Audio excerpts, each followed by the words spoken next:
deux petites séquences pour terminer cette matinée. D'abord, la remise d'une certification d'engagement biodiversité par Laurent Krogeneck, qui est directeur d'EcoCert Environnement, partenaire d'ailleurs des rencontres régionales de l'économie circulaire. EcoCert, il faut-il le rappeler, est le leader mondial de la certification bio, présent dans 80 pays avec 22 filiales et qui est implanté dans le plus beau département de France, celui du Gers. Voilà. Pardon ? Oui, c'est le Gers. Il y a plus que... Voilà. Laurent Krogeneck, je vais me reposer 2 minutes en vous laissant à la manœuvre. Je crois que vous savez vous débrouiller. Et pour ce qui est du suspense, c'est raté, puisque tout le monde a vu apparaître Jean-Luc Dallozo de Clairvert. Je vous laisse la main. Dont on a pas mal parlé depuis ce matin. Dont on a pas mal parlé, plutôt en bien. Vous pouvez en dire du mal. Alors qu'il n'était pas du tout sur le programme. D'accord. C'est quand même intéressant. Bonjour à tous et merci pour cet intermède. Alors effectivement, je ne suis pas là pour vous parler de la valorisation du pain dans la filière piscicole, comme c'était mentionné, c'est une petite erreur d'impression. Pas de souci. Donc comme ça a été précisé, donc je dirige EcoCert Environnement, qui est donc la filiale environnement et développement durable du groupe EcoCert. Le groupe EcoCert, juste peut-être en 2 mots pour bien repréciser les choses, en prenant un petit peu d'ampleur, un peu de hauteur. Donc EcoCert est aujourd'hui une ETI familiale qui a été fondée il y a maintenant 25 ans tout juste. Son siège social est dans le Gers. Il a été fondé par un agriculteur, M. Vidal, qui est quelque part dans la salle. Alors agriculteur, c'est aussi intéressant parce que du coup ça permet de mettre le bon sens paysan, c'est pas négatif, au contraire c'est plutôt positif, dans le quotidien de ce groupe. Et il me semble que ce terme de bon sens colle un petit peu à la peau de l'économie circulaire depuis ce matin. Et effectivement, cette notion, je pense que c'est assez simple. L'économie circulaire, on a l'impression de découvrir depuis quelques années cette terminologie, alors que l'économie circulaire, on en fait depuis que l'homme est homme et depuis que l'homme notamment est agriculteur, puisque l'agriculture est la première forme d'économie circulaire de la matière organique. Et on va pouvoir retomber sur le sujet avec notre ami M. Dallozo.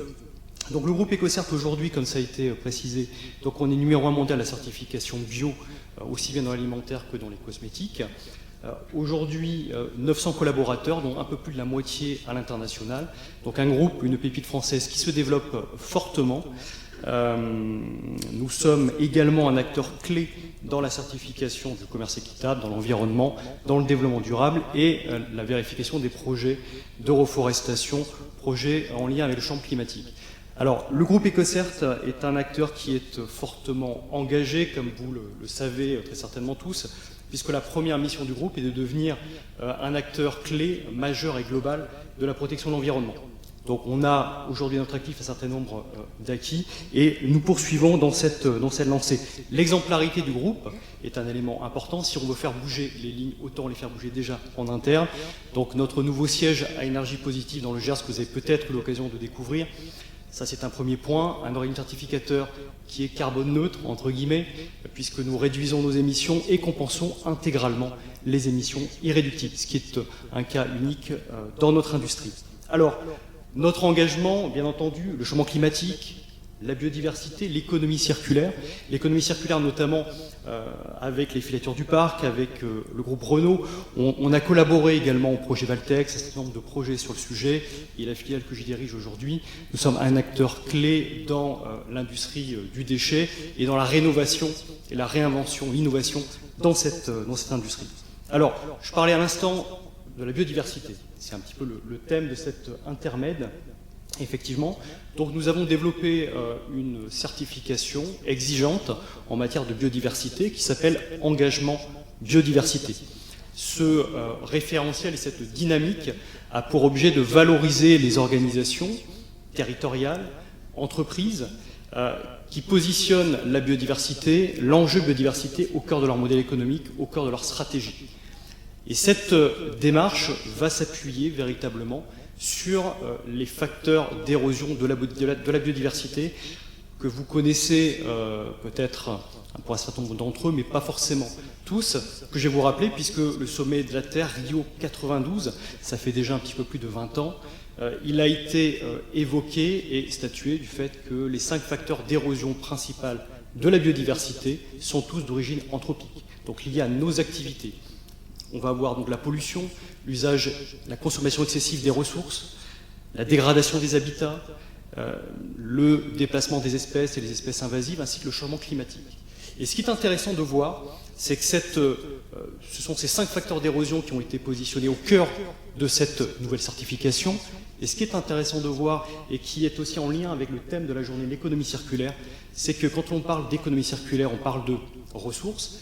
Si on ne va pas chercher des ressources naturelles, si on les recycle, on va automatiquement moins dégrader les habitats, on va limiter les pollutions, on va avoir la possibilité de réduire les consommations d'énergie et donc les émissions de gaz à effet de serre. Donc on se rend compte que l'économie circulaire est quelque part un véritable moteur au service de tout ce qui a pu être évoqué tout à l'heure en matière d'environnement, de développement économique, mais également en lien avec la biodiversité.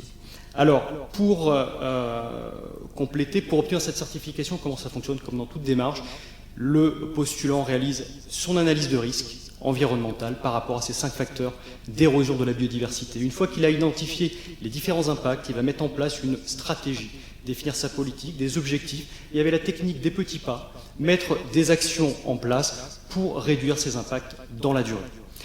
Pour obtenir la certification, on va réaliser donc un audit sur le terrain, un audit qui aura lieu annuellement, l'objectif étant d'évaluer la conformité à un instant T, mais surtout évaluer la dynamique d'engagement dans la durée. Ce qui fait que, donc, il y a quelques mois de cela, nous avons réalisé donc un audit sur le site de Clairvert et de l'Organic Valley.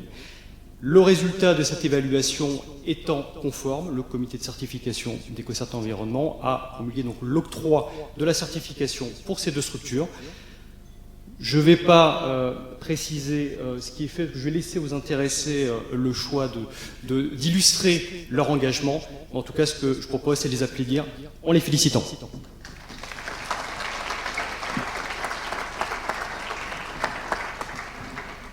Donc je remets donc la démarche, la certification engagement de biodiversité à Clairvert. Merci.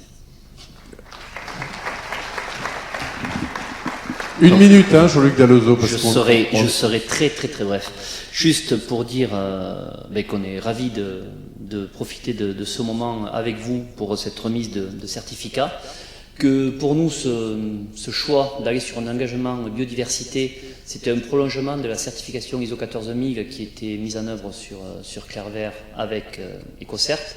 On a fait le choix d'aller sur cet engagement biodiversité parce qu'il va couvrir un autre périmètre et quelque part on n'avait pas d'autre choix que de faire celui-là. On est dans la plus belle région de France, on est dans le plus beau quartier de France, le Lauragais, on se doit de préserver. Non. Ça c'est objectif. Non, ça c'est le Gers, vous vous trompez. Non, donc on se doit de le préserver et de prendre en compte cette biodiversité dans les produits, dans les services que nous déployons et que nous allons continuer à déployer. J'ai convié à mes côtés Anne, qui est la dernière arrivée, qui arrive lundi, pour travailler avec nous sur Organic Valley. Donc c'est l'occasion aussi de la présenter à nos partenaires. Donc merci à tous. Voilà. Bravo. Et merci à Laurent Krogeneck pour cette présentation des enjeux défendus par EcoCert. Vous avez été bref, vous avez été parfait, Jean-Luc. Merci. Je trouve que vous n'avez pas terriblement bien applaudi. Vous pourriez une dernière fois. Voilà, c'est mieux ça.